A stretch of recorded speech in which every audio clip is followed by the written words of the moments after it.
Hello everyone, I am Tanvi Sharma. Welcome to Study IS. I hope you all are doing well. आज से हम नई series start कर रहे हैं जहाँ पे हम पॉलिटिकल साइंस का वेस्टर्न पॉलिटिकल थॉट का पार्ट कवर करेंगे। देखिए, पॉलिटिकल साइंस ऑप्शनल में पेपर नंबर 1, पेपर नंबर 2 होता है। पेपर नंबर 1 का एक सब पार्ट है वेस्टर्न पॉलिटिकल थॉट, तो उसकी हम सीरीज स्टार्ट कर रहे हैं। यहाँ पर हम प्लेटो, एरिस्टोटल, मैकियावेली, लॉक, इन सब बड़े बड़े थिंकर्स के बारे में पढ़ेंगे एंड देखेंगे कि पॉलिटिकल साइंस ऑप्शनल का जब यूपीएससी का मेंस का पेपर होता है तो कैसे टाइप की चीजें आपको उसके लिए कवर करनी है, कैसे टाइप के क्वेश्चंस आपसे पूछे जाएंगे। आज हम एक बहुत ही बड़ी पर्सनालिटी के बारे में पढ़ेंगे जिनके बगैर शायद वेस्टर्न पॉलिटिकल थॉट अधूरा है। वो है प्लेटो। प्लेटो ने कैसे जो पॉलिटिकल थिंकर्स हैं उनको एक राह दिखाई। सबसे पहले ये अपने थॉट्स को बुलंद तरीके से लेकर आए, वो सब चीजें हम देखेंगे। चलिए, आज का जो लेक्चर है उसका हम शुभ आरंभ करते हैं एक बेहतरीन कोट के साथ जो कि प्लेटो कह गए कि never discourage anyone who continuously makes progress no matter how slow. कि किसी को आप डिस्करेज मत करो, उनकी निंदा मत करो, उनको पीछे घसीटने की कोशिश मत करो। सबसे पहले तो आप अपने ऊपर ध्यान दो। मैं आप लोगों को ये चीज कहना चाहूंगी। इस प्रिपरेशन में क्या होता है कि कभी कभार हम अपने ऊपर डाउट करने लग जाते हैं, तो इस डाउट से आपका नुकसान ही होगा, आपको कोई फायदा नहीं होगा। बस आप अपनी प्रोग्रेस पर ध्यान दो, चाहे आपकी प्रोग्रेस स्लो हो। आपको ये पता है कि आपकी जो प्रोग्रेस है वो आपको अच्छा फल देने वाली है, तो आप अपने ऊपर प्राउड करो एंड अपने आप को कभी डिस्करेज मत करो। अपने आप को छोटा मत समझो। और अगर आप अपने साथ ये काम करोगे तो आप औरों के साथ भी करोगे। औरों को नीचा नहीं दिखाओगे, उन्हें डिस्करेज नहीं करोगे। तो बहुत ही बेहतरीन बात कह गए प्लेटो। आज हम प्लेटो के बारे में पढ़ेंगे, एक बहुत बड़े थिंकर के बारे में पढ़ेंगे। सबसे पहले तो प्लेटो की जब हम बात करते हैं, तो किसी भी थिंकर की जब हम बात करते हैं तो हम सबसे पहले समझते हैं कि इनका बैकग्राउंड क्या था। क्योंकि किसी भी इंसान की थिंकिंग उनके बैकग्राउंड पे डिपेंडेंट होती है। फॉर एग्जाम्पल, आपने देखा होगा बहुत सारे लोग जो सक्सेसफुल होते हैं, आप टेड टॉक्स भी देखते होंगे। आपने देखा होगा कि उनकी जिंदगी में कुछ ना कुछ अभाव होता है, कोई ना कोई चीज मिसिंग होती है। जब कोई चीज मिसिंग होती है उस समय आपके अंदर ये चीज होती है कि नहीं, मुझे अपनी लाइफ में कुछ करना है, मुझे कुछ आगे बढ़ना है। तो इंसान की थिंकिंग उसी तरीके की डेवलप होती है एंड जैसी आपकी थिंकिंग होती है वैसे आपके थॉट्स होते हैं, वैसे टाइप की आपका फ्यूचर कार्व आउट होता है।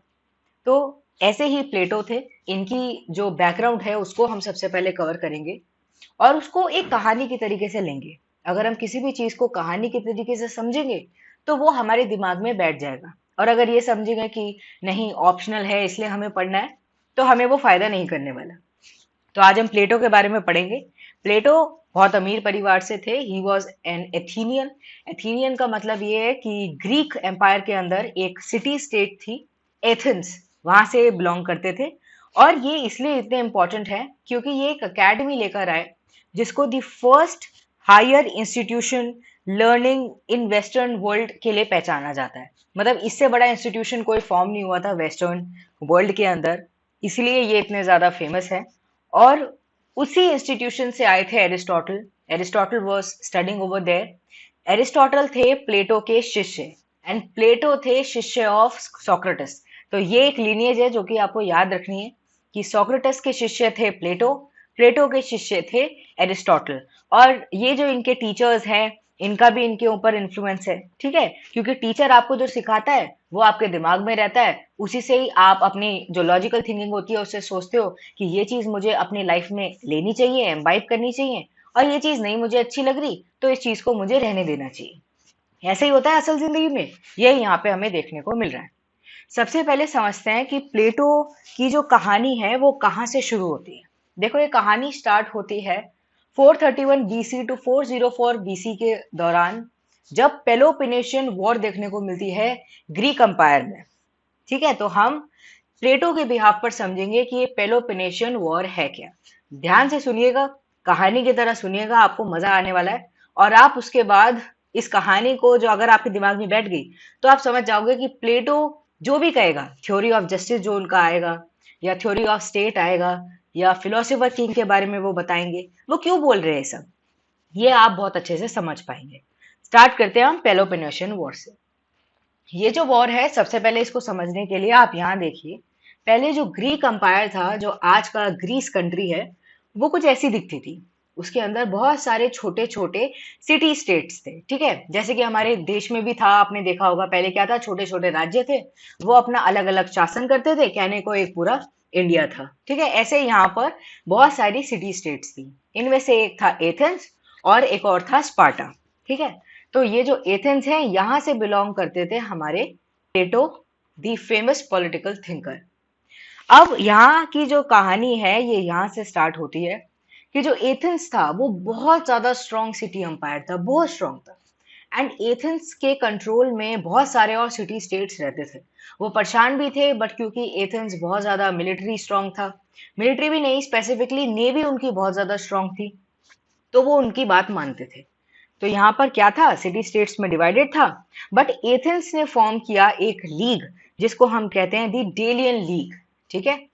ये चीजें आपको लेकिन लिखने की जरूरत नहीं है, आप बस इसको सुनिए, जिससे आपके ना कहानी में एक सिनेरियो फॉर्म हो जाए और आप प्लेटो को अच्छे से समझ पाए।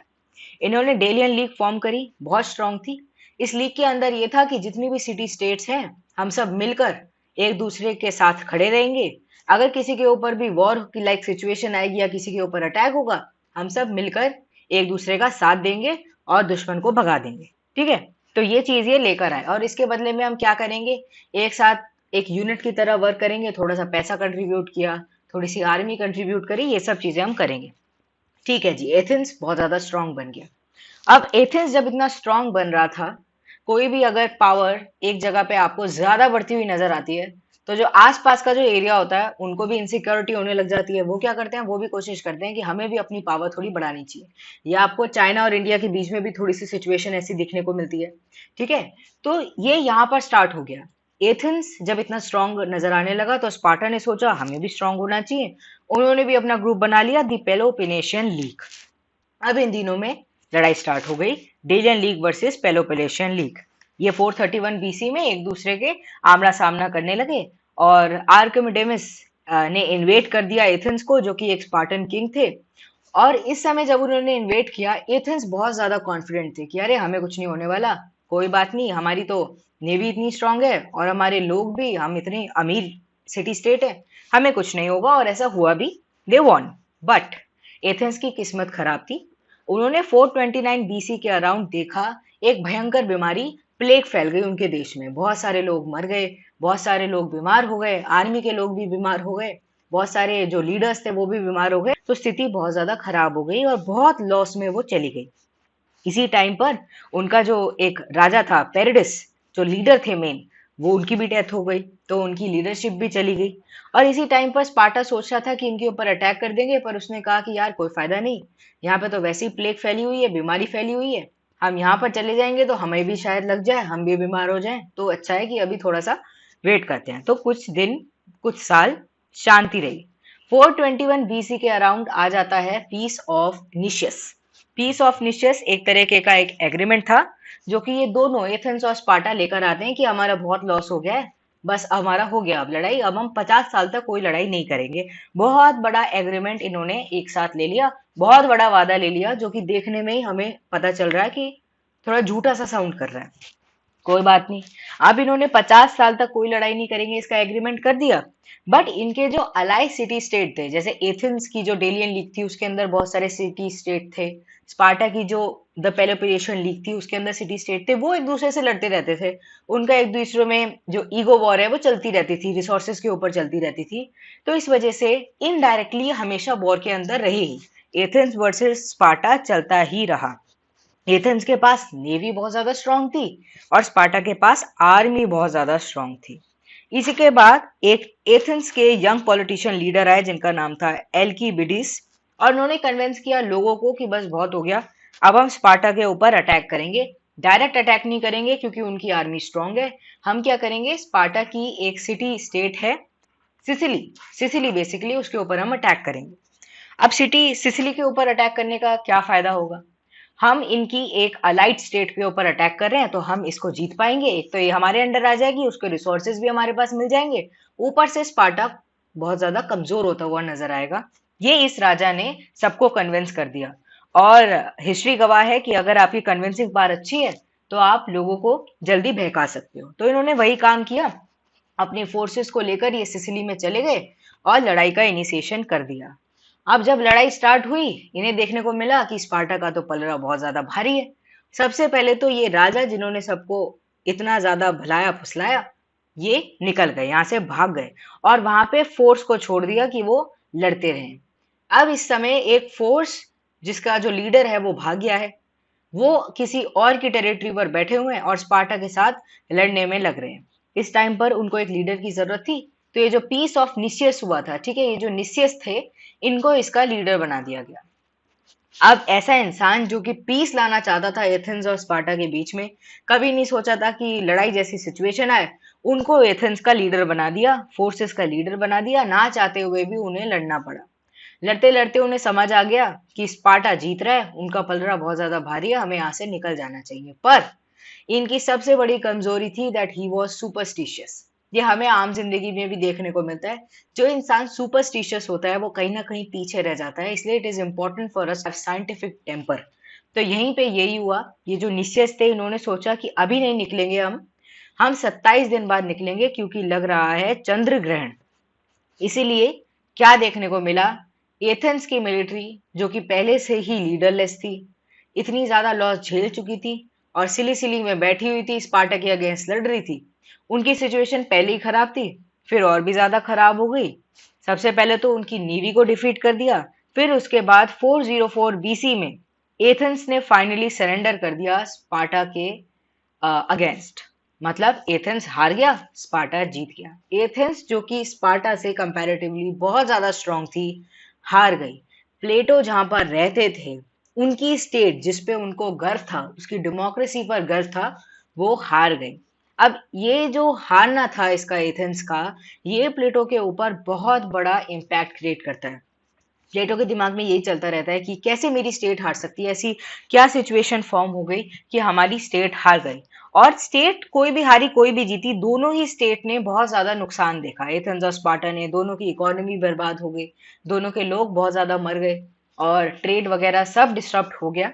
तो इस समय पे एथेंस के बारे में प्लेटो सोचने लगे और उन्होंने फिर सोचा कि मैं अब ऐसा कुछ लाऊंगा, ऐसा स्टेट लेकर आऊंगा जो कि परफेक्ट होगा, जो कि गॉड्स आइडिया ऑफ स्टेट होगा, मतलब इससे परफेक्ट कोई है नहीं। इसके बाद से स्टार्ट होते हैं प्लेटो के thoughts. Plato's theory of justice, Plato's theory of education, Plato's theory of communism, Plato's theory of philosopher king and theory of ideal state. तो अब पॉलिटिकल साइंस ऑप्शनल के बिहाफ पर हमें इनकी सारी जो थ्योरीज है उनको कवर करेंगे, ठीक है। और बहुत ज्यादा मजा आएगा, आई होप, इस लेक्चर में। अभी आपने पेलोपोनेशियन वॉर को समझा और सिचुएशन समझी प्लेटो की। तो एक इंसान जो कि पॉलिटिकली बहुत ज्यादा एक्साइटमेंट में है कि मुझे पॉलिटिक्स में इन्वॉल्व होना है, उनको एक मौका मिल गया कि मुझे मेरी स्टेट को बचाना है। तो उनका एक पर्पज ऑफ, जिसे कहते हैं ना, वर्क, उनको मिल गया कि हाँ, इसके ऊपर मैं वर्क करने वाला हूँ, तो इसी के ऊपर फिर उसके बाद लग गए। अब थोड़ा सा हम समझते हैं कि प्लेटो की जो थिंकिंग है वो कहाँ से डेवलप होती है। प्लेटो के जो टीचर थे वो थे सोक्रेटिस, ठीक है। सोक्रेटिस का बहुत बड़ा रोल है प्लेटो की थिंकिंग को डेवलप करने में, स्पेसिफिकली उनकी थ्योरी ऑफ नॉलेज, ठीक है। सबसे पहले तो प्लेटो के नजर में Socrates was the most wisest man. उनको लगता था कि सबसे अच्छे इंसान है, सबसे वाइज, सबसे नॉलेजेबल इंसान है। एंड सोक्रेटिस जो थे, he was also called as the father of ethics और फिलोसफी, क्योंकि वो बहुत सारी अच्छी अच्छी बातें सामने लेकर आए, जिसने पॉलिटिकल थिंकर्स की जो थिंकिंग है उसको कार्व आउट किया। ओके। अब जो सोक्रेटिस थे, सबसे पहले तो वो ये थॉट लेकर आए कि knowledge is virtue, knowledge is excellence, ठीक है। नॉलेज से बढ़कर और कुछ भी नहीं है, नॉलेज ही सर्वोपरि है और नॉलेज को ही एक स्टेट में राज करना चाहिए। अब नॉलेज कहाँ से आएगी, नॉलेज का क्या सोर्स है? तो इन्होंने बताया कि नॉलेज का सोर्स है हमारी खुद की सोल, हमारी खुद की आत्मा। हमें पता है, ठीक है, हमारी थिंकिंग से डेवलप होती है हमारी सोल। अब ये हमारे सोल में नॉलेज कहाँ से आएगी? ये आएगी through a method that is called as dialectics. इसको आप कहीं भी अगर नोट्स बना रहे हैं तो इसको जरूर लिखिएगा। मैं आई वुड सजेस्ट कि आपको इन वीडियो लेक्चर्स का कैसे फायदा मिलेगा, अगर आप एक नोट्स लेंगे, इन वीडियोस को देखेंगे एंड उनसे एक रफ नोट्स बनाएंगे। रफ नोट से क्या होता है, आपको पता है कि अच्छा, वाइजेस्ट मैन, फिर फादर ऑफ एथिक्स, फिर आपको नॉलेज इज वर्च्यू लिखना है, कहाँ से, सोल से मिलेगा, डायलेक्टिक्स क्या है, ऐसे ऐसे शॉर्ट नोट्स आपके फॉर्म हो जाएंगे एंड आप क्वालिटी लर्निंग कर पाओगे, ठीक है। क्योंकि क्वांटिटी बहुत ज्यादा है, सिलेबस बहुत ज्यादा होता है, बट यूपीएससी कैसे क्वेश्चंस आपसे पूछेगा, आपको उस बिहाफ पर पढ़ाई करनी है। तो यहाँ पर उन्होंने एक मेथड बता दिया, दैट इज डायलेक्टिक्स। डायलेक्टिक्स का मतलब क्या है? देखो, डायलेक्टिक्स का मतलब है लॉजिकल रीजनिंग, कि आप अपने आप से लॉजिकल रीजनिंग कर रहे हो, अपने आप से बात कर रहे हो, ठीक है। बात विवाद चल रही है, आपकी जो लॉजिकल थिंकिंग है वो चल रही है, और उसके बिहाफ पर आप नॉलेजेबल होगे, ठीक है। उसके बिहाफ पर आप वर्च्यू को पा पाओगे, एक्सेलेंस को पा पाओगे। एंड ये क्या है? ये आपके अल्टीमेट गोल हैप्पीनेस को पाने में हेल्प करने वाला है, ठीक है। क्योंकि इंसान का अल्टीमेट गोल क्या है? अल्टीमेट गोल है हैप्पीनेस। तो सबसे पहले क्या आएगा? नॉलेज, ठीक है। नॉलेज क्या है? नॉलेज इज वर्च्यू, यानी एक्सीलेंस। एंड इससे हम क्या पा पाएंगे? इससे हम पा पाएंगे हैप्पीनेस, जो कि हर इंसान की लाइफ में बहुत ज्यादा जरूरी है। तो ये चीज ये बता गए, इसको हम कहते हैं थ्योरी ऑफ नॉलेज, जो कि प्लेटो कह गए कि पर्पस ऑफ लाइफ क्या है, कि हमारे पास नॉलेज हो, हमारे पास एक्सेलेंस हो। ओके। एंड उन्होंने एक एग्जाम्पल भी दिया कि when a shoe maker makes a nice shoe, his creation is a source of happiness. जब वो एक अच्छा सा एक जूता बनाता है, एक जूते बनाने वाला, तो उसको कैसा लगता है? उसको बहुत खुशी मिलती है कि मैंने कितना अच्छा जूता बनाया। Similarly when we lead a good life, it will be a source of happiness for us. अगर हम एक अच्छी लाइफ जिएंगे, एक नॉलेजेबल लाइफ जिएंगे, तो वो हमारे लिए सोर्स ऑफ हैप्पीनेस होने वाली है। एंड ये जो सोर्स ऑफ हैप्पीनेस होगी, ये अल्टीमेट नॉलेज ऑफ सोल से हमें मिल पाएगी, ठीक है। तो ये इन्होंने बताया। अब एक आपको एक बात पता होनी चाहिए कि नॉलेज भी दो तरीके की होती है। एक तो होती है सिंपल नॉलेज, जो कि एक ट्रूथ नॉलेज होती है, ट्रू नॉलेज होती है, जो कि इंसान को खुद से अपने आप को एनलाइटन करके आती है, ठीक है, डायलेक्टिक्स करके आती है। एक वो होती है। दूसरी होती है जिसको हम कहते हैं रिटॉरिक, ठीक है। ये आपने द हिंदू में देखा होगा, कई बार यूज होता है। रिटोरिक इज नथिंग बट एक तरह से बिलीफ लेकर आना, अजम्पशन लेकर आना, या झूठ सामने रखना, ठीक है। ये नॉलेजेबल जैसे दिखती है, ये नॉलेज जैसी दिखती है, बट ये नॉलेज नहीं होती, ये असलियत में झूठ होती है। फॉर एग्जाम्पल, जब इलेक्शन पास आते हैं तो आपने बहुत सारे सीरियल्स में देखा होगा, या स्वदेश में भी देखा होगा, वो लोग कहते हैं कि इलेक्शन जब पास आता है तभी लीडर्स आते हुए नजर आते हैं। वो आते ही कहते हैं कि क्या करेंगे हम, आपको बिजली प्रोवाइड करेंगे, पानी प्रोवाइड करेंगे, और हर साल यही कहते हैं। तो ये क्या है? ये एक तरीके का रिटोरिक है, एक झूठ है जो कि वो फैला रहे हैं। तो एक होती है सच्ची नॉलेज, जो कि इंसान की सोल के एनलाइटमेंट के बिहाफ पर आती है, जो कि डायलेक्टिक्स मन जिसे कहते हैं ना, मन में विवाद करने से आती है। पर एक होता है रिटोरिक। रिटोरिक क्या होता है? झूठ, फरेब। तो नॉलेज भी दो तरीके की होती है, ये चीज आपको पता होनी चाहिए। तो ये सोक्रेटिस कह गए, ये थी इनकी थ्योरी ऑफ नॉलेज। एंड इनकी थ्योरी ऑफ नॉलेज ने बहुत ज्यादा मदद करी प्लेटो को, उन्होंने बहुत ज्यादा सीखा इससे। एंड प्लेटो बहुत ज्यादा इन्फ्लुएंस थे सोक्रेटिस की थ्योरी से। इन्होंने इसी के बिहाफ पर सोचा कि अगर किसी स्टेट को आगे बढ़ना है, जैसे मेरी जो स्टेट है एथेंस, वो हार गई, तो वो इसमें लग गए कि क्यों हारी। तो उन्हें समझ आया कि मेरी जो स्टेट है वो इसलिए हारी क्योंकि यहाँ पर जो राज था वो बहुत ज्यादा स्ट्रांग नहीं था। राज होना चाहिए नॉलेजेबल पर्सन का, नॉलेज को आगे बढ़ना चाहिए। अगर इंसान पढ़ा लिखा है, पढ़ा लिखा की भी बात नहीं, बेसिकली आपको वर्चुअस होना चाहिए, आपको नॉलेजेबल होना चाहिए, आपको ज्ञान होना चाहिए चीजों का, स्ट्रॉन्ग हेडेड होना चाहिए, ठीक है। तो अगर कोई ऐसा इंसान है जिसके पास नॉलेज है, वो ही एक अच्छा राजा बन सकता है। ये थिंकिंग प्लेटो की डेवलप हुई इनकी थ्योरी ऑफ नॉलेज से, ठीक है। एंड इसने आगे प्लेटो के और भी थॉट्स को बहुत ज्यादा इन्फ्लुएंस किया। प्लेटो एक और चीज बताते हैं कि दो टाइप के स्कूल एथेंस में उन्हें देखने को मिले, जो कि बेसिकली एडुकेशन सिस्टम में थे। पहले था सोफिस्ट, दूसरे थे सोक्रेटिक, ठीक है। अब जो पढ़ाई है, जो एजुकेशन है, वो डिफरेंट डिफरेंट इंस्टीट्यूशंस में कैसे होती है? सबसे पहले होता है सोफिस्ट। सोफिस्ट आइडियोलॉजी ये है, ये पहली आइडियोलॉजी थी, पहले फर्स्ट पॉलिटिकल टीचर्स यहीं से, जिसे कहते हैं, डेवलप्स हुए, यही थे वो। तो ये लोग मानते थे कि जो ट्रू टीचिंग है, दैट इज ऑफ पावर, ठीक है। सोफिस्ट ये मानते थे कि पावर ही सब कुछ है, पावर ही इंसान को आना चाहिए कि कैसे पावरफुल बनना है, कैसे पावरफुल इंस्टीट्यूशंस को कैरी करना है, ठीक है। And sophist were teaching that self interest is prior, ठीक है। वो ये मानते थे कि सेल्फ इंटरेस्ट सर्वोपरि है और इंसान अपने आप को सबसे ऊपर रखे, स्टेट को बाद में रखे, सोसाइटी को बाद में रखे। ये थी सोफिस्ट आइडियोलॉजी। ये थोड़ी मीन आइडियोलॉजी थी क्योंकि इन्होंने एक तरीके से कमर्शियलाइज कर दिया था पढ़ाई को। ठीक है कि मनी मनी लेते थे ये लोगों के अंदर नॉलेज इम्पार्ट करने के लिए।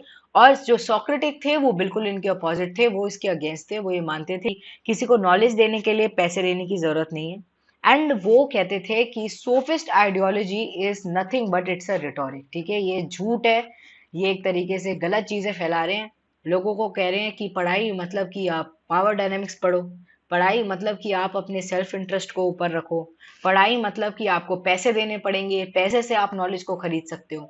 पर सोक्रेटिक का मानना था, सोक्रेटिक स्कूल का मानना था कि पढ़ाई को ऐसा होना चाहिए कि हर इंसान को वो अवेलेबल हो। And according to Socratic, sophist are not doing justice with their responsibility. उनको लगता था कि जो सोफिस्ट हैं वो बहुत ज्यादा खराब कर रहे हैं सिचुएशन को। And man by nature is a social animal, ये सोक्रेटिक थॉट को मानते थे। सोक्रेटिक बेसिकली सोक्रेटिस की थिंकिंग से ये आते हैं। ये जो थिंकर्स होते हैं ये मानते हैं कि man is by nature a social animal and man can not live without society. ठीक है, मैन एक सोशल एनिमल है, हमें इंटरेक्ट करने की जरूरत है, एक दूसरे के बात करने की जरूरत है। अभी लॉकडाउन में भी आप क्या देख रहे हो, लोग क्यों इतने ज्यादा परेशान हो रहे हैं, हर जगह मेंटल जो स्टेट है उसको ठीक रखने की बात हो रही है, मेंटल हेल्थ की बात हो रही है। क्यों हो रही है? क्योंकि अभी लोग इंटरेक्ट नहीं कर पा रहे हैं। कोविड की वजह से लॉकडाउन में आ गए हैं, घर में बैठे हुए हैं बहुत दिनों से। जो काम करते थे उनकी तो बिल्कुल दिनचर्या ही पूरी खराब हो गई है, खराब नहीं कह सकते, बेसिकली डिफरेंट हो गई है। तो इसीलिए वो ऐसा कभी कभार मूड स्विंग हो जाते हैं एंड टेंशन होने लग जाती है, एंजाइटी होने लग जाती है। ये क्यों है? क्योंकि man by nature is a social animal, ये सोक्रेटिस ने कहा है। इसीलिए इंसान को सोसाइटी को ऊपर रखना चाहिए, स्टेट को ऊपर रखना चाहिए as compare to this self interest. Self interest बाद में आता है, स्टेट पहले आती है, सोसाइटी पहले आती है। ठीक है, इसीलिए जो सोक्रेटिस की जो थिंकिंग है उसको हम आइडियलिज्म भी कहते हैं। ठीक है, कि एक तरीके से प्रैक्टिकलिटी से कहीं ज्यादा दूर है।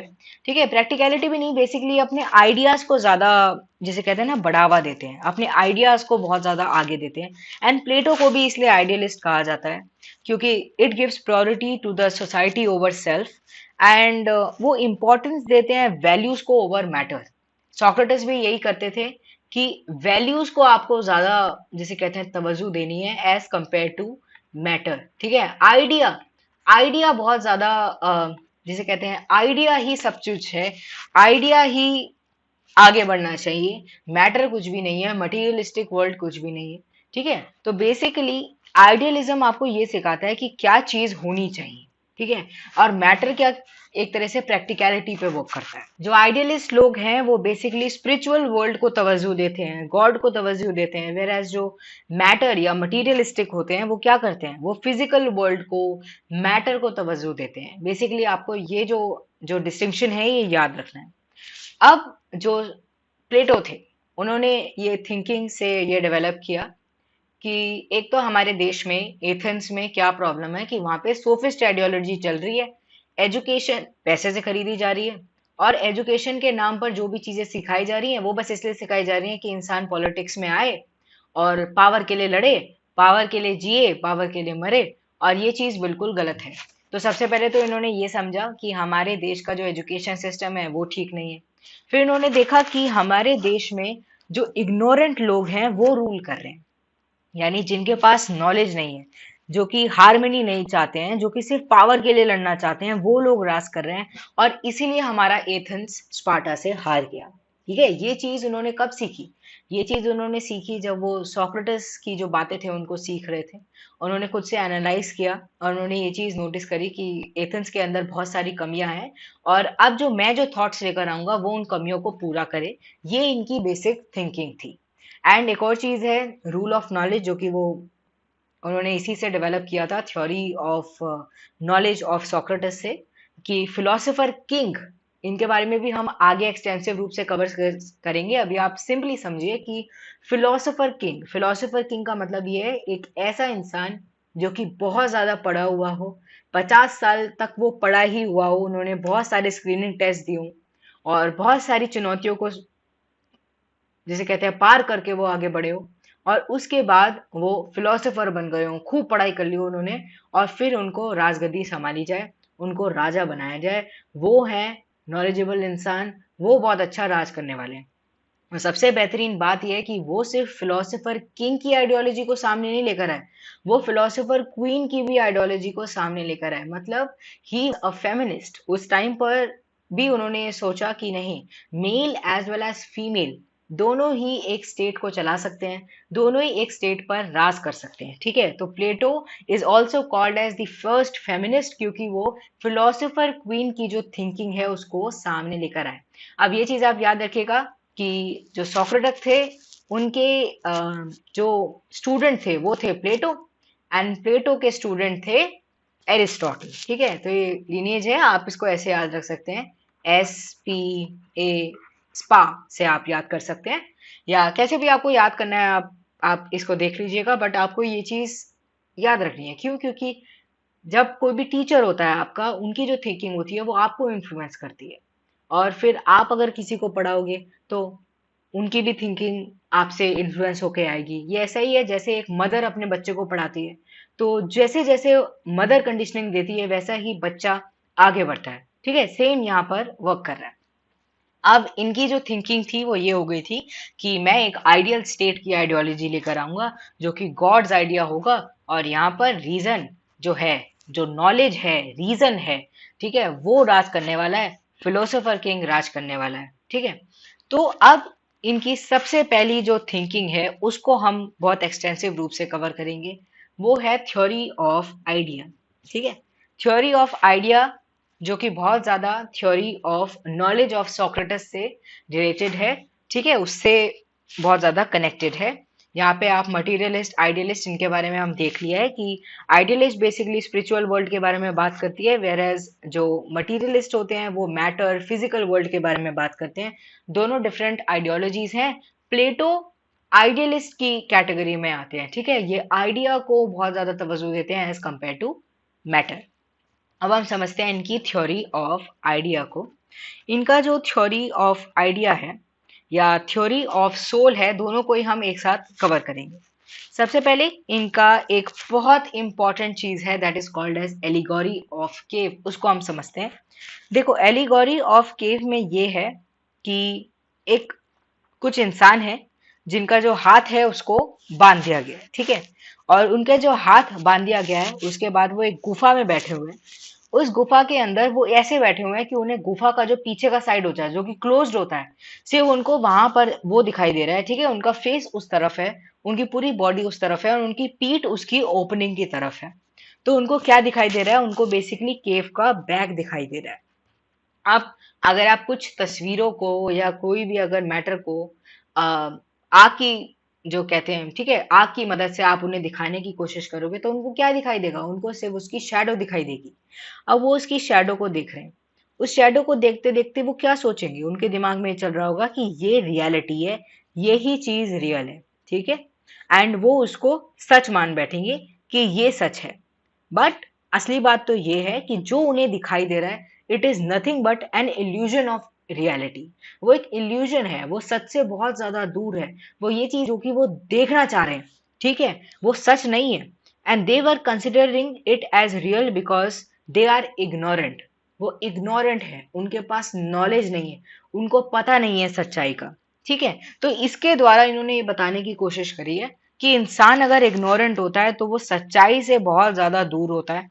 ठीक है, मटीरियल वर्ल्ड में वो जीता है एंड रियलिटी वर्ल्ड में वो नहीं जीता। ये इन्होंने अपने थ्योरी ऑफ आइडिया में बताया है थ्रू द एलिगोरी ऑफ केव। अब इस एलिगोरी ऑफ केव में आप ये चीज समझिए कि जो कफ्ड हैंड्स हैं वो क्या शो करते हैं?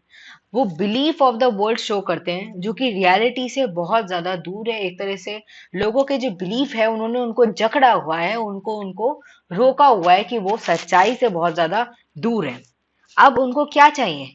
ये जो स्थिति है, इतनी भयानक स्थिति है, इंसान रियलिटी नहीं देख पा रहा है क्योंकि वो इग्नोरेंट है, उसके पास नॉलेज नहीं है। यहाँ पर हमें जरूरत है नॉलेजेबल इंसान की, यहाँ पर हमें जरूरत है नॉलेज की। ठीक है, और वो नॉलेज कैसे आएगा? वो आएगा थ्रू अ फिलोसोफर किंग। एक राजा के द्वारा, ठीक है, एक ऐसा इंसान जो कि पढ़ा हुआ हो, जिसको रियलिटी के बारे में पता हो। तो यहाँ पर एलिगोरी ऑफ केव से उन्होंने समझाया कि इंसान कैसे इग्नोरेंट हो सकता है और इंसान को क्या करना है। इंसान को आइडिया को बहुत ज्यादा प्रायोरिटी देनी है as compare to matter, as compare to physical world, क्योंकि फिजिकल वर्ल्ड का क्या है, आज है कल नहीं है, बट आइडिया एक ऐसी चीज है जो कि इमॉर्टल है, जो कि रहने वाली है, ठीक है। तो idea is essence, idea is concept. Physical appearance की जो वर्ल्ड है वो तो है ही, बट आइडिया, रीजन, ये सब प्रायोरिटी है। ये चीज को ये सामने लेकर है, ठीक है। तो बहुत ही बेहतरीन इन्होंने आइडिया दिया है, ठीक है, थ्योरी ऑफ आइडिया दिया है कि आइडिया सर्वोपरि है, मैटर नहीं है इतना ज्यादा इंपॉर्टेंट, मैटर तो हमें दिख ही रहा है, आइडिया है प्रायोरिटी। एंड उन्होंने रीजन के बारे में बताया कि रीजन, नॉलेज होना कितना ज्यादा इंपॉर्टेंट है, और एक आइडियल स्टेट बनानी है तो लोगों को नॉलेजेबल होना चाहिए, ठीक है। और जो राजा है उसको तो बहुत ही ज्यादा नॉलेजेबल होना चाहिए। फिर आ जाता है उनकी बहुत ही ज्यादा इंपॉर्टेंट थ्योरी, जिसको हम कहते हैं थ्योरी ऑफ सोल। अब प्लेटो जो है, कहीं ना कहीं उन्होंने इनइक्वालिटीज को नेचुरल मान लिया था। वो ये एक्सेप्ट कर चुके थे कि हर इंसान सेम नहीं होता, कुछ ना कुछ कमी इंसानों में है और कुछ स्ट्रेंथ भी होती है। तो इस बिहाफ पर इन्होंने अपनी जो आइडियोलॉजी है उसको कार्व आउट किया। सबसे पहले तो ये चीज आप समझिए कि इनइक्वालिटीज इनकी नजर में क्या है, नेचुरल है, और हर सोल सेम नहीं होती, सब चीजें डिफरेंट होती हैं। ये इन्होंने किस बिहाफ पर बताया, इन्होंने बताया मिथ ऑफ मेटल्स के बिहाफ पर। तो ये जो चीजें होती है ना, एलिगोरी ऑफ केव हो गया, मिथ ऑफ मेटल्स हो गया, ये स्टार टॉपिक्स हैं जो कि आपको प्लेटो के अंदर पढ़ने ही पढ़ने हैं। इनको अगर कोई भी क्वेश्चन आपका प्लेटो की आइडियोलॉजी से रिलेटेड आएगा, ये आपको लिखना ही लिखना है, क्योंकि ये सबसे ज्यादा इंपॉर्टेंट है, ठीक है। तो इन्होंने यहाँ पर मिथ ऑफ मेटल्स में क्या बताया, देखो, किसी भी सोल के अंदर, किसी भी इंसान के अंदर तीन चीजें होती हैं जो कि उनको ड्राइव करती हैं, उनकी थिंकिंग को, उनकी कैपेबिलिटीज को कार्व करती है। सबसे पहला है रीजन, ठीक है, कि इंसान के अंदर रीजन है, उसके अंदर नॉलेज है। दूसरा होता है करेज, ठीक है, कि वो शौर्य है उनके अंदर, ठीक है, वो लड़ सकते हैं, उनके अंदर वो वॉरियर पावर है। और तीसरा है एपिटाइट। एपिटाइट क्या है, इंसान के अंदर जो नॉर्मल जिंदगी में होता है, ठीक है, कि उनको लस्ट होता है वर्ल्डली प्लेजर्स का, कि हमें पैसा भी चाहिए, हमें अगर आज 2 ट्रॉफी मिली है तो कल हमें 3 ट्रॉफी मिलनी चाहिए, और हमने सिर्फ 10 रुपए की टॉफी खाई है, हमें 50 रुपए की टॉफी खानी है, ठीक है। तो ये क्या है, this is nothing but appetite, एक तरीके की लस्ट है, एक तरीके की भूख है ह्यूमन बॉडी के अंदर। अब इन्होंने बोला कि ये तीन चीजें होती हैं इंसान के अंदर जो कि उनको कार्व करती हैं, जिनके अंदर रीजन डोमिनेट करता है। अब ये सब चीजें सेम प्रोपोर्शन में तो नहीं रहेंगी, ठीक है, रेयरली देखने को मिलता है। कुछ लोगों में रीजन डोमिनेट करता है, कुछ में करेज डोमिनेट करता है, कुछ में एपिटाइट डोमिनेट करती है। तो जिन लोगों में रीजन डोमिनेट करता है उन लोगों को हम पीपल ऑफ गोल्ड कहते हैं, ठीक है, सोने के माफिक वो बड़े महंगे लोग हैं, क्योंकि उनके पास नॉलेज है। दूसरे होते हैं करेज, ठीक है, जिनके अंदर शौर्यता है, वो कैसे हैं, वो सिल्वर टाइप ऑफ पीपल हैं। और तीसरे आते हैं जिनमें एपिटाइट, जिनके अंदर वर्ल्डली अफेयर्स में ही वो घूम रहे हैं, ठीक है, उनको बस यही है कि हमें इस दुनिया में जीतना है, उनकी भूख ही खत्म नहीं होती, पावर की भूख या चीजों को पाने की भूख। एंड उनके अंदर एक तरह से करप्ट आपको उनका सोल देखने को मिल रहा है, वो मैन ऑफ कॉपर है, वो कॉपर के बने हुए हैं। तो गोल्ड, सिल्वर, कॉपर ऐसे मेटल्स के तौर पर इन्होंने लोगों के जो सोल है उनको डिवाइड कर दिया। अब रीजन जिनमें डोमिनेट करता है वो बहुत ज्यादा रेयर देखने को मिलते हैं, बट जिनमें एपिटाइट डोमिनेंस देखने को मिलती है वो अबंडेंस, वो बहुत ज्यादा लोग हैं। ये है प्रोडक्शन क्लास, ठीक है, जो आम लोग जो होते हैं, जो कि इंडस्ट्रीज में वर्क करते हैं, जो कि प्रोडक्शन में मदद करते हैं, उनके अंदर एपिटाइट वर्क करती है। फिर जो सोल्जर क्लास होते हैं, जो कि आर्मी के अंदर होते हैं, उनके अंदर करेज डोमिनेट करता है, ठीक है, तो वो उनको करेजियस लोग बोलने लगे, या सिल्वर मेटल टाइप की उनकी सोल है ये कहने लगे। और जिनके अंदर रीजन डोमिनेट करता है वो बहुत ज्यादा कम देखने को मिलते हैं, बहुत ज्यादा पढ़ाई करके, बहुत ज्यादा लाइफ को देखकर, ठीक है, स्क्रीनिंग टेस्ट के थ्रू गुजर कर, नॉलेज को देखकर, नॉलेज को गेन कर कर वो लोग आगे बढ़ते हैं, उनको वो कहते हैं द रूलिंग क्लास। तो ऐसे प्लेटो ने एक तरीके से इनइक्वालिटी को आप कह सकते हैं जस्टिफाई किया, बट इन्होंने इनइक्वालिटीज को अलग तरीके से जस्टिफाई किया कि ये चीजें, तीन चीजें हैं जो कि हमें लोगों में देखने को मिलती है, और इन्हीं के बिहाफ पर लोगों के जो कंडक्ट्स हैं उनको हमें, जैसे कहते हैं, आइडेंटिफाई करना चाहिए। जैसे अगर जिसके अंदर रीजन ज्यादा होता है, वो इंसान राज करने के लिए बना है, ठीक है, क्या पता वो आगे जाके फिलोसोफर किंग भी बन जाए। जिनके अंदर करेज डोमिनेट करता है, वो लोग बहुत ज्यादा वीर हैं। उनको क्या होना चाहिए? उनको आर्मी में होना चाहिए, ठीक है। क्यों? क्योंकि वो देश के लिए जान भी दे सकते हैं। और फिर जिनमें एपिटाइट, जिनको आम जिंदगी जीनी है, जिनको वर्ल्डली अफेयर्स में रहना है, ठीक है, वो क्या है? वो एक तरह से प्रोडक्शन क्लास है। वो क्या करेंगे? लोगों की मदद करेंगे, ठीक है, और अपने पैसे कमाने में लगे रहेंगे। ये क्या है? ये प्रोडक्शन क्लास है। तो ऐसे उन्होंने तीन टाइप में लोगों की जो स्पिरिचुअल क्वालिटीज हैं उनको डिफाइन कर दिया। अब इनकी जो जो थ्योरी ऑफ सोल है, इसका थ्योरी ऑफ आइडियल स्टेट से बहुत बड़ा कनेक्शन है। वो ये मानते थे कि उनकी जो आइडियल स्टेट होगी उसके अंदर रीजन डोमिनेट करेगा। तो मतलब ये जो कैटेगरी के लोग हैं ये डोमिनेट करेंगे ओवर हुम? ओवर दी पीपल जिनके अंदर करेज है और जिनके अंदर एपिटाइट है। थ्योरी ऑफ सोल को अच्छे से समझाने के लिए इन्होंने बताया कि थ्योरी ऑफ सोल जो है वो थ्योरी ऑफ आइडिया से कनेक्टेड है। एंड उसको समझने के लिए हमें एक चीज समझनी पड़ेगी कि हर इंसान के अंदर दो पार्ट्स होते हैं, ठीक है। किसी भी पर्सनैलिटी के दो पार्ट्स होते हैं। पहले होता है फिजिकल पार्ट, दूसरा होता है दी स्पिरिचुअल पार्ट, ठीक है। अब इन्होंने कहा कि जब इंसान की डेथ हो जाती है, जब इंसान चला जाता है, तो उनकी सोल रह जाती है। Because soul is permanent, body permanent नहीं होती। बॉडी तो मैटर है, आज है कल नहीं है।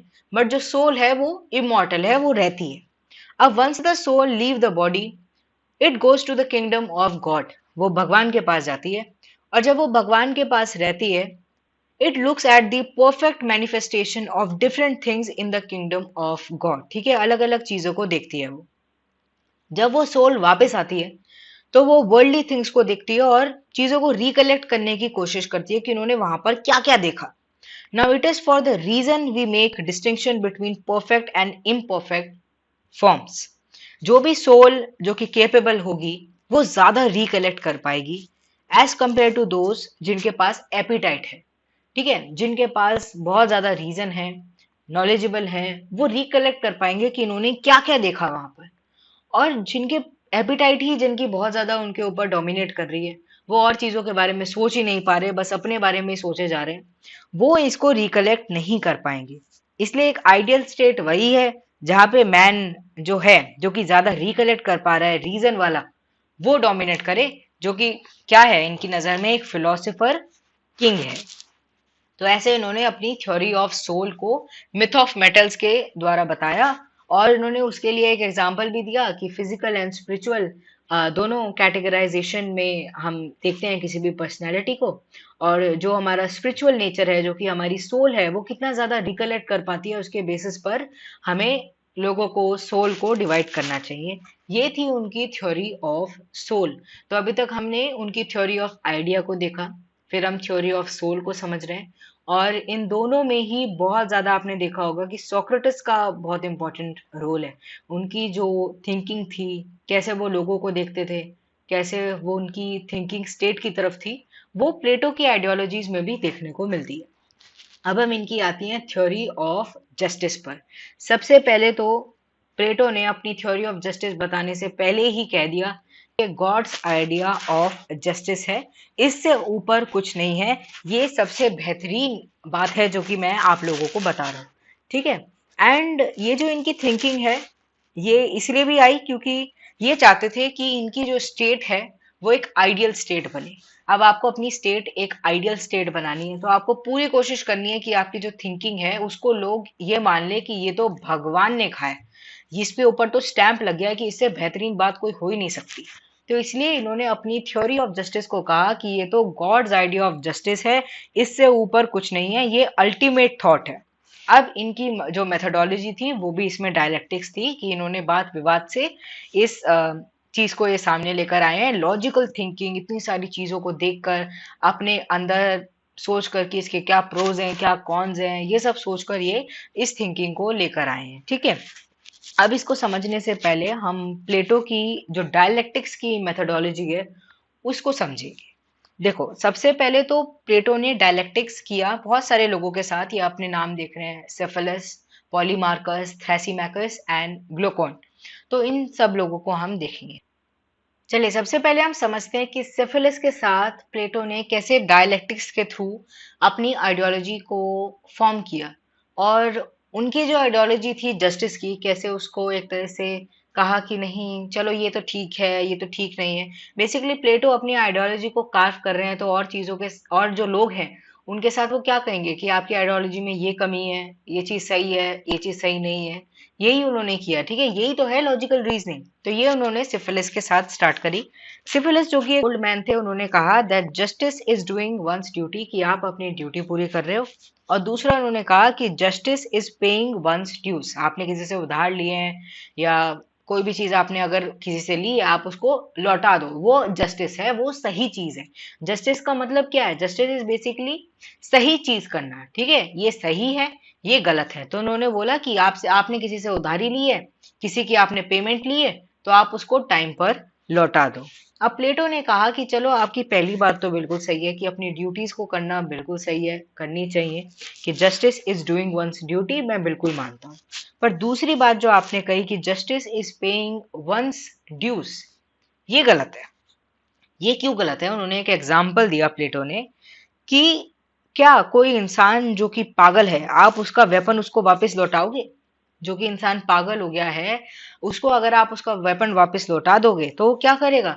वो उससे बहुत ज्यादा खराब चीज कर सकता है, किसी के ऊपर अटैक कर सकता है या अपने ऊपर ही अटैक कर सकता है। तो आप ये करोगे? ये क्या सही है?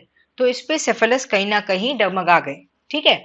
ऐसे ही पॉलीमार्कस भी अपना जो बात थी वो सामने लेकर आए।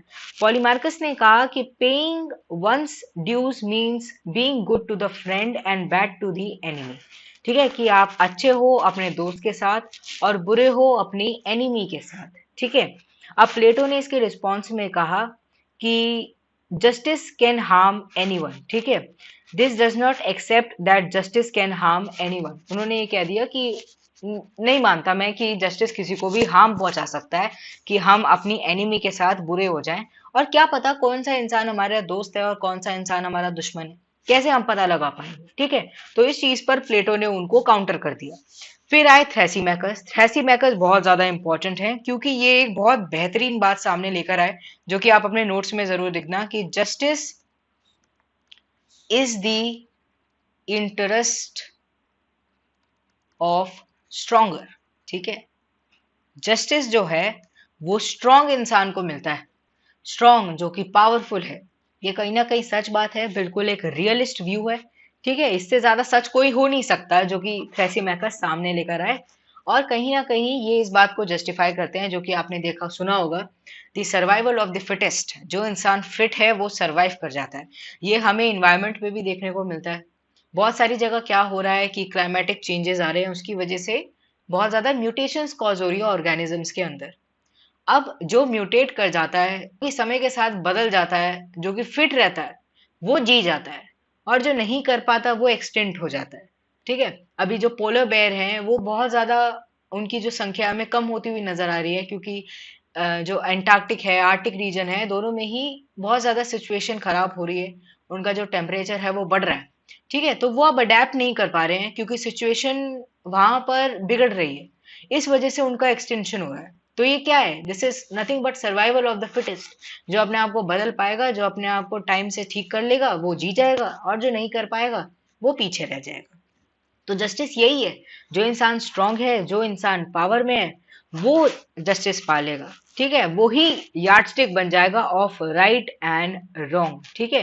एंड जो गवर्नमेंट में होंगे वो स्ट्रांगेस्ट होंगे। ठीक है, ये चीज इन्होंने सामने रखी।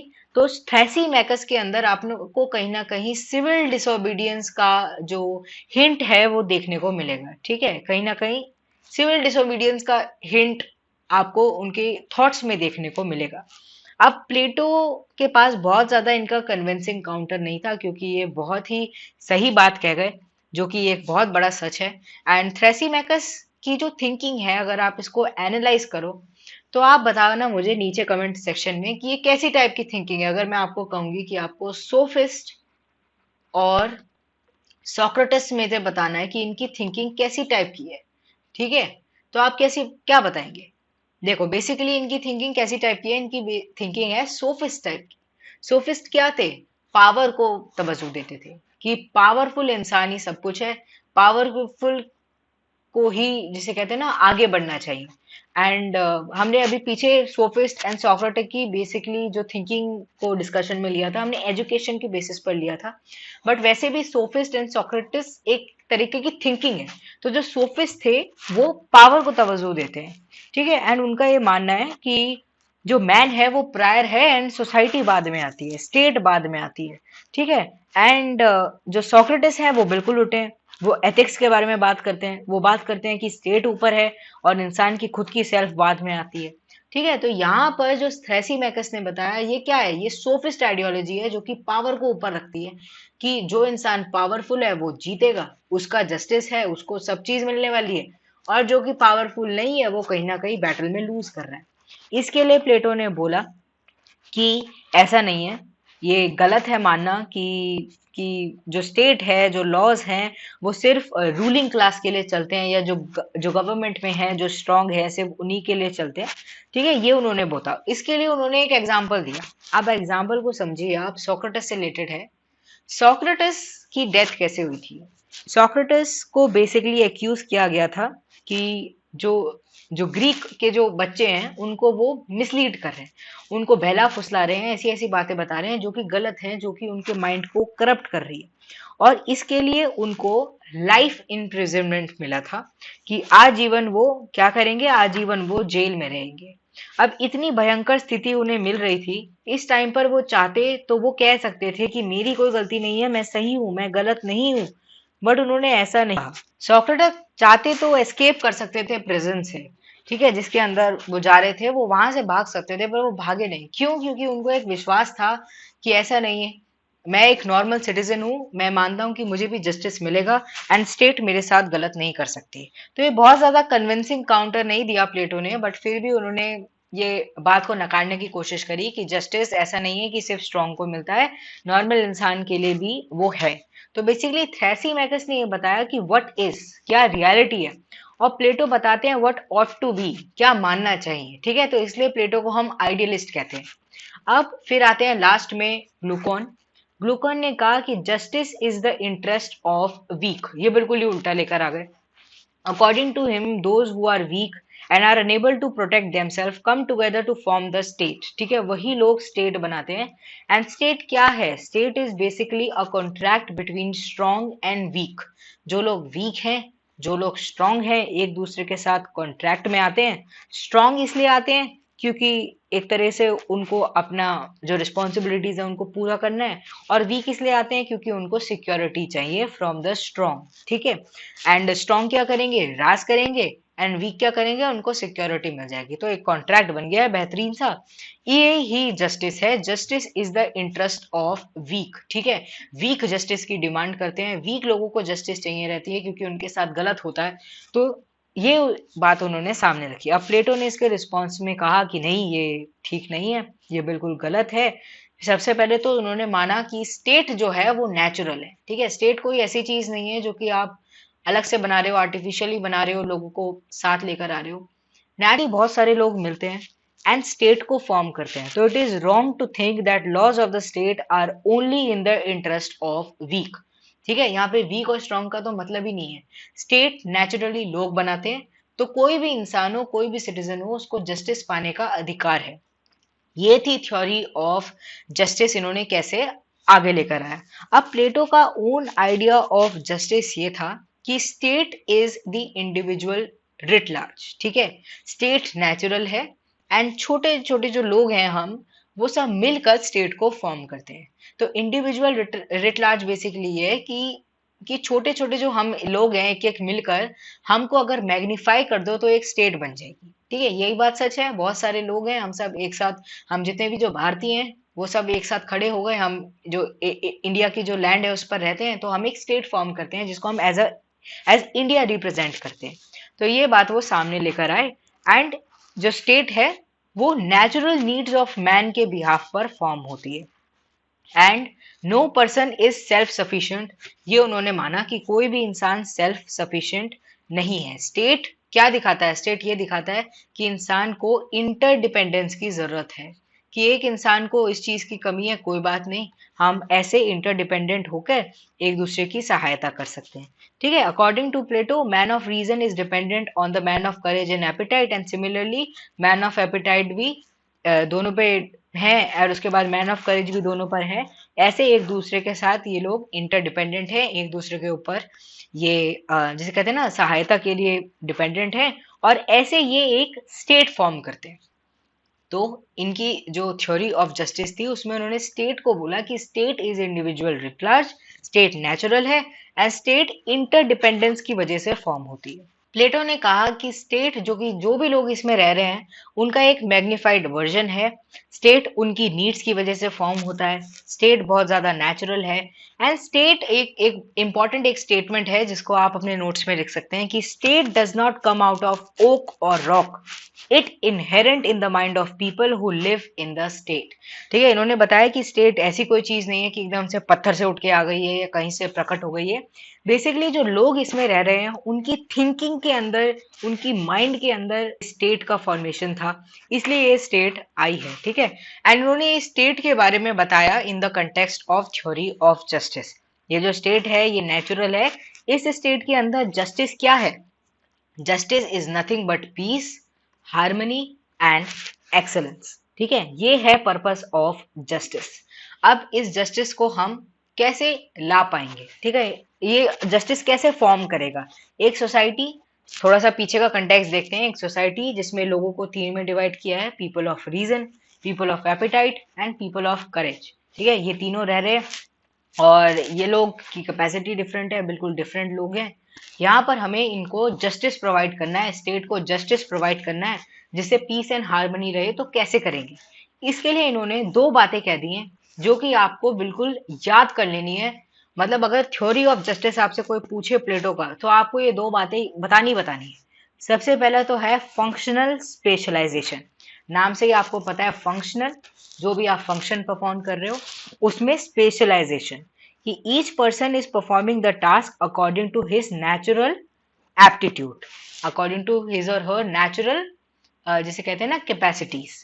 तो यहाँ पर इन्होंने बोला है कि कोई इंसान चाहे रीजन का हो, चाहे वो इंसान करेज का हो या एपिटाइट का हो, कैसा भी इंसान हो, वो अपनी स्पेशलाइजेशन के बिहाफ पर काम कर रहा है और उसको वैसा ही करना चाहिए। उसको, ये उसका धर्म है बेसिकली, उन्होंने ये कहा। ठीक है, एंड दूसरी चीज है नॉन इंटरफेरेंस। नॉन इंटरफेरेंस में ये है कि जस्टिस हम तभी अचीव कर पाएंगे जब एक दूसरे के जो भी काम हो रहे हैं, ठीक है, जो मैन ऑफ रीजन है उसके पास क्या काम है कि वो देश पर राज करेगा। ठीक है, जो करेज का इंसान है वो क्या करेगा?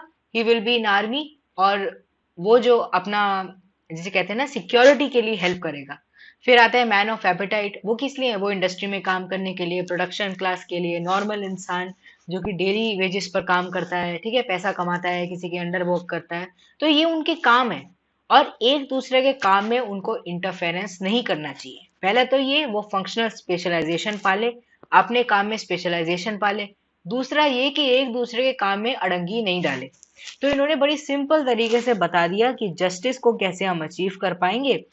जस्टिस तभी मिल पाएगी जब जो सारे जो सोल वाले जो लोग हैं, डिफरेंट डिफरेंट कंपोनेंट वाले, वो एक दूसरे को परेशान ना करे, और जो जस्ट मैन है, जो रीजन वाला मैन है, वो डोमिनेट करे करेज एंड एपिटाइट के ऊपर, इनके ऊपर राज करे। ये क्या था? ये एक तरीके का जस्टिस है इनकी नजर में। और इसका अल्टीमेट गोल क्या है? इसका अल्टीमेट गोल है पीस एंड हार्मनी। तो ये हो गई theory of justice of Plato. इसको भी इन्होंने क्या बताया कि ये गॉड्स आइडिया ऑफ जस्टिस है, and soul is the representative of God. हमारी जो आत्मा है वो रिप्रेजेंटेटिव है भगवान की। And principle of justice at the level of human soul by use of dialectics. ठीक है, एंड हम इसको कैसे अचीव कर सकते हैं? हम इसको अचीव कर सकते हैं डायलेक्टिक्स थे। एंड अब कुछ कुछ चीजें हैं जो कि आपको याद रखनी है, हमने जो कि डिस्कशन में ली, जैसे state is individual writ large, then theory of justice, myth of metal, allegory of cave. यहाँ पर हमने जस्टिस में क्या पढ़ा है कि फंक्शनल स्पेशलाइजेशन, नॉन इंटरफेरेंस, ये चीजों को आप लिख लेना है। ये स्टार पॉइंट्स हैं जिनको आप अगर अपने आंसर्स में लिखेंगे, जो भी क्वेश्चन आता है, तो आपको उससे बोनस पॉइंट मिलेगा, क्योंकि ये ही मेन इनकी थ्योरी को कार्व करते हैं। ठीक है, तो ये चीज है बेसिकली। अब features of idea of justice हम देख लेते हैं। सबसे पहले तो the idea of justice has to be universal and non contractual. ठीक है, कॉन्ट्रैक्ट के बेसिस पर नहीं आए, ये नेचुरली आ रहा है एंड ये यूनिवर्सल है। एंड प्लेटो के लिए जस्टिस वॉज ड्यूटी। ठीक है, ये चीज है, ये इन्होंने माना भी था। किसने कहा था? सिफिलिस ने कहा था सबसे पहले कि जो इंसान की जो ड्यूटी होती है दैट इज जस्टिस। तो उन्होंने सिफिलिस की ये बात मानी कि आपका जो काम है वो आप अच्छे से कर रहे हो, इसका मतलब आप जस्टिस कर रहे हो। Now justice is virtue as it lead to excellence, so it is the source of happiness. तो इनके लिए जस्टिस क्या था? ये एक्सीलेंस पाने का, वर्च्यू पाने का, हैप्पीनेस पाने का लाइफ में एक तरीका था। प्लेटो के नजर में लाइफ का अल्टीमेट गोल क्या है? अल्टीमेट गोल है हैप्पीनेस। हैप्पीनेस को आप कैसे अचीव करोगे? नॉलेज पाके या जस्टिस पाके। ठीक है, तो ये सब जो छोटे छोटे गोल्स हैं, इनको पाकर आप हैप्पीनेस को अचीव कर पाओगे। इनकी नजर में एक और बात थी कि justice does not harm anyone, rather it is good for all. किसी को हार्म नहीं करता, और ये बात सच भी है कि जस्टिस किसी को हार्म नहीं करता है। एंड जस्टिस इनकी नजर में सिर्फ दो चीजों में डिवाइडेड है। पहला है फंक्शनल स्पेशलाइजेशन, दूसरा है नॉन इंटरफेरेंस। तो यहाँ पर हमने क्या पढ़ लिया? यहाँ पर हमने थ्योरी ऑफ जस्टिस भी पढ़ ली। अब इनके क्रिटिसिज्म भी बहुत सारे हैं प्लेटो के। More than excellence, freedom of choice is important, कुछ लोग ये कहते हैं। सबसे पहले तो एक बात जो कि क्रिटिसिज्म देती है और उसको लेना भी चाहिए, कि इन्होंने लोगों को 3 क्लासेस में डिवाइड कर दिया। एक तरह से इनइक्वालिटी को ये जस्टिफाई कर रहे हैं कि इंसान के अंदर डोमिनेट है, मतलब जो डोमिनेट करेगा वो क्या होगा? मैन ऑफ रीजन होगा।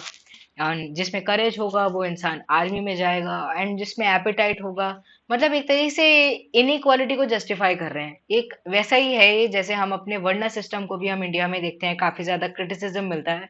Not the varna system that use to be before, जो कि जहाँ से इनिशिएशन हुआ था, बट लेटर जो कैटेगराइजेशन हो गया, उसको बहुत ज्यादा क्रिटिसाइज किया जाता है। तो ये वैसा ही दिख रहा है, एक तरह से आप इनइक्वालिटी को जस्टिफाई कर रहे हो।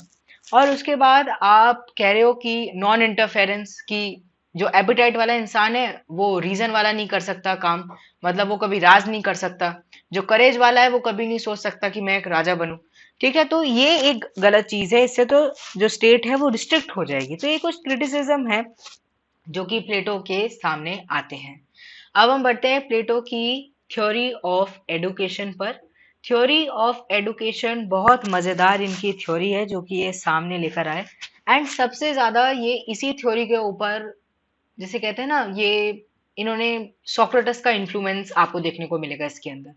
क्यों? क्योंकि देखो, जो एथेंस हारा, उस समय प्लेटो को लगा कि वो इसलिए हारा क्योंकि वहां का एडुकेशन सिस्टम खराब था। उन्होंने देखा कि एथेंस के अंदर जो पढ़ाई थी वो सोफिस्ट वे में चल रही थी, वो उसको कॉमर्शलाइज किया जा रहा था। और बच्चों को जैसा पढ़ाना चाहिए, जैसे कंडीशनिंग होनी चाहिए हर इंसान की कि वो आगे बढ़े, अपनी कैपेबिलिटीज के बिहाफ पर वो अपने काम करे, वो नहीं हो पा रहा है। तो इसके लिए वो अपनी थ्योरी ऑफ एडुकेशन लेकर आए।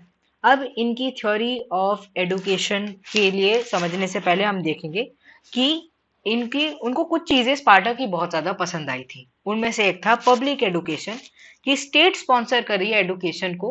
ऐसा कुछ नहीं है कि वो प्राइवेटली ओन्ड है, स्टेट स्पॉन्सर कर रही है तो मतलब सबको मिल रहा है, इट्स अ पब्लिक फॉर्म। दूसरा ये है स्टेट सेंसरशिप और स्टेट कंट्रोल। स्टेट का कंट्रोल है एडुकेशन के ऊपर। ऐसा नहीं कि कोई भी आ रहा है दाम लगा रहा है, ऐसा कुछ भी नहीं है कि कोई भी आ रहा है उसको मोल्ड करने की कोशिश कर रहा है। एक सेट आइडिया है जिसके बिहाफ पर लोगों की कंडीशनिंग होगी, और वही चली आ रही है। फिर आता है third, that is compulsory military education for all including women. बेहतरीन बात है ये। उस समय पर, जब इतने पुराने टाइम पर काफी लोग ये मानते थे कि वुमेन का काम है हाउस होल्ड वर्क करना, अपने घर पर रहना, चार दीवारी के अंदर रहना। काफी आगे हम पॉलिटिकल थिंकर्स को पढ़ेंगे कि ये आइडियोलॉजी जो है वो रेजोनेट कर पाओगे आप। ये यहाँ पर ये मानते थे कि मिलिट्री एडुकेशन होना चाहिए सबके लिए, विच इंक्लूड्स वुमेन ऑल्सो। यानी वुमेन को भी पता होना चाहिए कि अगर हमारी स्टेट के ऊपर कोई भी परेशानी आ जाती है तो कैसे लड़ना है। तो ये बहुत बड़ी एक गजब की बात थी जो कि उन्हें पसंद आ गई स्पार्टा की एजुकेशन सिस्टम में, और उन्होंने सोचा कि इसको तो मैं इंक्लूड करने वाला हूँ। अब the features of Athenian system liked by Plato, कुछ उन्हें वहां की पसंद थी, कुछ यहाँ की पसंद थी। अब एथेंस का जो सिस्टम था उनमें उनको ये पसंद था कि फोकस था on developing the analytical and critical abilities of mind, कि इंसान सोच पा रहा है, कैसे एनालिसिस कर पा रहा है, क्रिटिकल थिंकिंग रख पा रहा है। In Sparta the focus was on physical education, but Athens के अंदर डायलेक्टिक्स, फिलोसफी, मैथमेटिक्स, मैथमेटिक्स को ये बहुत ज्यादा तवज्जो देते हैं। तो यहाँ पर उनको ये चीज पसंद थी एथेंस में कि इंसान को डायलेक्टिक्स का मेथड सिखाया जाता है, फिलोसफी को बहुत ज्यादा तवज्जो मिलती है। फिलोसफी इज नथिंग बट कि आप आइडियाज को तवज्जो दे रहे हो। एंड उसके बाद मैथमेटिक्स, ठीक है, मैथमेटिक्स बहुत ज्यादा जरूरी थी। तो ये चीजें थी जो कि उन्हें स्पार्टा की पसंद आई, फिर उन्हें एथेंस की पसंद आई। उन्होंने सोचा कि मुझे जो जो चीजें पसंद आ रही है, मैं अपनी थ्योरी ऑफ एडुकेशन के अंदर उसको क्या करूंगा, उसको एम्बाइब करूंगा। क्योंकि एथेंस के अंदर क्या था, कोई मिलिट्री एडुकेशन नहीं थी, वुमेन को इक्वल अपॉर्चुनिटी नहीं थी, और उसके बाद प्राइवेट हैंड्स के अंदर एडुकेशन आ गया था। तो वो बहुत ज्यादा कमर्शलाइज हो गया था, जो कि हमें हमारी कंट्री में भी देखने को मिल रहा है। आप इंडिया के अंदर क्या देखते हो, इतने सारे जो प्राइवेट स्कूल्स हैं, माना कि उनमें पढ़ाई बहुत अच्छी है, पर कभी आपने उनकी फीस देखी है? कितनी ज्यादा फीस होती है। काफी सारे पेरेंट्स ऐसे होते हैं जो कि अपनी आधी जिंदगी इसी चीज में लगा लेते हैं कि हम इतना कमा पाए कि हम अपने बच्चों को अच्छी स्कूलिंग दे पाए, एक प्राइवेट स्कूल में हम उनको डाल पाए। ठीक है, तो ये क्या है, this is nothing but commercialisation of education, जो कि वहां पे भी था, एथेंस के अंदर था। तो ये चीज उनको पसंद नहीं थी, इसलिए वो अपनी थ्योरी लेकर आए। अब हम इस थ्योरी को देखेंगे। इस थ्योरी में ये था कि जो 6 साल तक का बच्चा है वो क्या करेगा, वो म्यूजिक सीखेगा, जिम्नास्टिक सीखेगा, ठीक है, ये सब चीजें सीखेगा जिससे उसका जो क्रिएटिव साइड है वो सामने आए। और मॉरल स्टोरीज को सीखेगा कि एक इंसान को कैसा होना चाहिए, मॉरली कैसे इंसान को अपने जो फिजिकल पर्सनैलिटी है, स्पिरिचुअल पर्सनैलिटी है, उसको कार्व करना चाहिए। फिर आता है 6 to 18 ईयर्स का इंसान, जो कि बेसिक नॉलेज को गेन करेगा। बेसिक नॉलेज में कुछ नहीं, जैसे हिस्ट्री हो गया, ज्योग्राफी हो गया, मैथ्स तो बहुत ज्यादा तवज्जो देते थे, मैथ्स हो गया। तो ये सब आप सब्जेक्ट पढ़ोगे 18 साल तक। इसके बाद होगा आपका पहला स्क्रीनिंग टेस्ट, ठीक है, 20 ईयर्स के टाइम पर होगा द फर्स्ट स्क्रीनिंग टेस्ट, जहां पर जो इंसान इसमें फेल कर जाएंगे वो हो जाएंगे the people of copper class, जो कि प्रोडक्शन में वर्क करेंगे, जो मैन ऑफ कॉपर होंगे। ठीक है, तो यहाँ पर उन्होंने एक तरीके से एपिटाइट वाले लोगों को अलग कर दिया कि इन लोगों की एपिटाइट बहुत ज्यादा डोमिनेट कर रही है इनकी सोल के ऊपर, और यही क्राइटेरिया है कि वो स्क्रीनिंग टेस्ट में फेल हो गए हैं, इसलिए अब वो क्या करेंगे, वो नॉर्मल लेबर क्लास बन जाएंगे, वो प्रोडक्शन में काम करेंगे। फिर आता है 20 to 30 ईयर्स के जो लोग हैं जो कि पास कर जाते हैं, वो 20 to 30 ईयर्स में जाते हैं, और यहाँ पर वो बेसिक नॉलेज को गेन करते हैं। ठीक है, बेसिक नॉलेज जैसे कि वही आप सब्जेक्ट्स पढ़ रहे हो, सब चीजों को आराम से आप सीख रहे हो। फिर आता है सेकेंड स्क्रीनिंग टेस्ट, जो कि 30 ईयर्स में होता है। इस स्क्रीनिंग टेस्ट में जो लोग पीछे रह जाते हैं वो बन जाते हैं द पीपल ऑफ करेज या पीपल ऑफ सिल्वर, जो कि मिलिट्री के अंदर जाते हैं। ठीक है, जो कि लोग, इसका मतलब ये है कि उनके अंदर करेज बहुत ज्यादा डोमिनेट कर रहा है, उनमें करेज बहुत ज्यादा है, तो वो देश के लिए लड़ेंगे। इसके बाद 30 to 50 ईयर्स तक, 50 ईयर्स तक, सुन रहे हो आप सब, 50 ईयर्स तक इंसान पढ़ रहा है, एंड इस समय पर वो सब चीजें सीखेगा, डायलेक्टिक्स सीखेगा, प्रैक्टिकल एप्लीकेशन, पढ़ाई भी सीख रहा है, सारे सब्जेक्ट भी सीख रहा है, बहुत नॉलेज गेन कर रहा है, मतलब 50 साल तक इंसान सिर्फ पढ़ ही रहा है। तो इस 50 ईयर्स को अटेन करने के बाद जो इंसान होगा उसको हम कहेंगे फिलोसोफर। जो इतनी देर से हम बात कर रहे हैं, the philosopher king, the philosopher king, ठीक है, जो एक अल्टीमेट राजा जिसकी प्लेटो बात कर रहे हैं, वो 50 साल के बाद आएगा। तो आप समझ रहे हैं, हम अभी क्या बात करते हैं, कंटेम्प्रेरी वर्ल्ड का देखते हैं। कंटेम्प्रेरी वर्ल्ड में हम कहते हैं कि हमें क्या जरूरत है पॉलिटिक्स में, कि जो यंगर जनरेशन है वो सामने आए। हम अपनी इंडिया को अगर देखें तो हमारे जो लीडर्स हैं उनकी एज बहुत ज्यादा है, वेरएस कुछ कंट्रीज ऐसी हैं वर्ल्ड में जहां पर बहुत ज्यादा यंग लोग अपनी जो आइडियोलॉजीज है उनको सामने लेकर आ रहे हैं। ठीक है, यहाँ पर क्या है कि 50 साल तो आप सिर्फ पढ़ ही रहे हो, और उसके बाद आप पढ़ाई के लिए इतना ज्यादा, आप जिसे कहते हैं ना, पढ़ाई में लुप्त हो जाओगे कि आपके पास कोई लस्ट रहेगी नहीं पावर की। आपके अंदर कोई चीज होगी नहीं कि नहीं मुझे पैसा कमाना है, नहीं मुझे स्ट्रांग होना है, मुझे राजा बनना है, मुझे देश को चलाना है। आपके अंदर कोई लस्ट नहीं होगी। तो इस समय पर हम लोग जिसे कहते हैं जनता लोग जाएंगे लोगों के पास और उनसे कहेंगे कि आप नॉलेजेबल हो, आपके पास सब कुछ है, आप हमके हमारे ऊपर राज करो। तो ये चीज लेकर आए प्लेटो। ये थी उनकी थ्योरी ऑफ एडुकेशन। एंड यहाँ पर उनको लगा कि ऐसे सिस्टम जब हम बना देंगे तो हम लोगों को जस्टिफिकली सामने लेकर आ पाएंगे कि ये एपिटाइट वाले लोग हैं, ये करेज वाले लोग हैं और ये रीजन वाले लोग हैं। ना those states are best governed where rulers are reluctant to govern. ये वो चीज वो मानते थे कि वो ही देश आगे तरक्की कर सकता है, वो ही स्टेट आगे तरक्की कर सकता है जहां पर जो राजा है वो कभी राज नहीं करना चाह रहा हो, जो किंग है वो कभी राज नहीं करना चाह रहा हो। मतलब वो इतना ज्यादा जिसे कहते हैं ना उनमें कोई करप्शन ही नहीं हो, कोई कोई प्रॉब्लम ही नहीं हो उनके अंदर। इंसान के अंदर क्या होता है, एक तरह से एक चोर बैठा होता है कि नहीं यार, जैसे कोई अगर किसी बड़ी कंपनी में कोई एम्प्लॉय होगा वो कभी सोचता तो होगा कि यार काश मैं इस कंपनी का सीईओ होता। ये जितने लोग जो मेरे ऊपर, ये जो मैनेजर हैं जो चीखते रहते हैं, इनके ऊपर मैं बैठा होता है, इनके ऊपर मैं बड़े बड़े कमांड्स देता है इनको कि तुम ये करो वो करो, इनकी सैलरी भी नहीं बढ़ाता। ये सोचते हैं नहीं, आम जिंदगी में इंसान यही सोचता है, इसी चीज से इंसान खुश होता है। अब यहाँ पर ये जो फिलोसोफर है जो कि 50 साल तक सिर्फ पढ़ ही रहा था, इसके पास कोई ऐसा दिमाग में नहीं होगा कि मुझे पावर में आना है। तो इस समय पे लोग क्या करेंगे, लोग कन्विंस करेंगे कि प्लीज आप हमारे ऊपर राज करिए और हमें आपकी जरूरत है। तो ऐसे इन्होंने बताया कि ऐसे एक फिलोसोफर किंग सामने आ पाएगा। अब वो मानते थे कि जो एथेंस है वो बैड स्टेट में है, जहां पर इग्नोरेंट हमेशा से रूल करते आ रहे हैं, करप्शन फैला हुआ है, एजुकेशन सिस्टम भी हमारा कमर्शलाइज्ड है, और हमें जरूरत है वेयर नॉलेज इज वर्च्यू, जो कि मेरे जो टीचर हैं सोक्रेटिस हैं वो कह गए हैं। वही बात मुझे आगे लेकर आनी है कि नॉलेज रूल करे, एक फिलोसोफर किंग रूल करे और सामने आए। एक और बात मानते थे वो कि only man of knowledge can do justice with his responsibility. जो इंसान के अंदर रीजन हो, जो इंसान के पास नॉलेज हो, वही जस्टिस दे सकता है अपनी रिस्पॉन्सिबिलिटीज को। और वो इंसान उनके लिए क्या था, एक फिलोसोफर था जो कि खूब पढ़ा हुआ हो, जिसके पास दुनियादारी के बारे में सब कुछ हो, जिसके पास कोई लस्ट नहीं हो पावर की, और उसको जब हम रिक्वेस्ट करें तो वो आए, हम एक दूध बन के आए, एक मसीहा बन के आए। तो ये इनकी थिंकिंग थी। ये वो लेकर आए सामने द थ्योरी ऑफ एडुकेशन, और ऐसे एक फिलोसोफर किंग का फॉर्मेशन होगा। तो ये था पार्ट 1 ऑफ प्लेटो। आज हमने प्लेटो के बारे में पढ़ा। ये जो प्लेटो की 2 बुक्स हैं, the Republic, the law of Plato, इनके बारे में हम अगले पार्ट में डिस्कशन में लेंगे।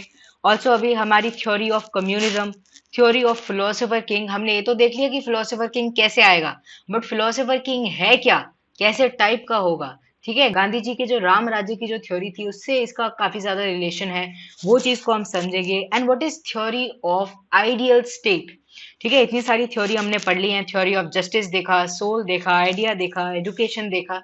तो हम आगे जो 3 है उसको पार्ट 2 में कवर करेंगे। आई होप आपको इससे बहुत ज्यादा नॉलेज मिल रही होगी। प्लेटो के जितने भी thoughts exam point of view से हमारे लिए इंपॉर्टेंट है उनको हमने एक्सटेंसिव रूप से कवर किया है। ये था पार्ट 1। अभी कल या फिर डे आफ्टर टुमारो हम आपके लिए पार्ट 2 भी लेकर आएंगे।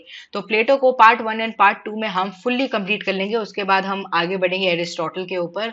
एंड आई होप आप लोगों को मजा आ रहा होगा। पॉलिटिकल साइंस आपका ऑप्शनल है, तो पॉलिटिकल साइंस एक काफी वास्ट सब्जेक्ट है, बट पॉलिटिकल साइंस की एक खास बात यह है कि इसको पढ़ने में बहुत मजा आता है।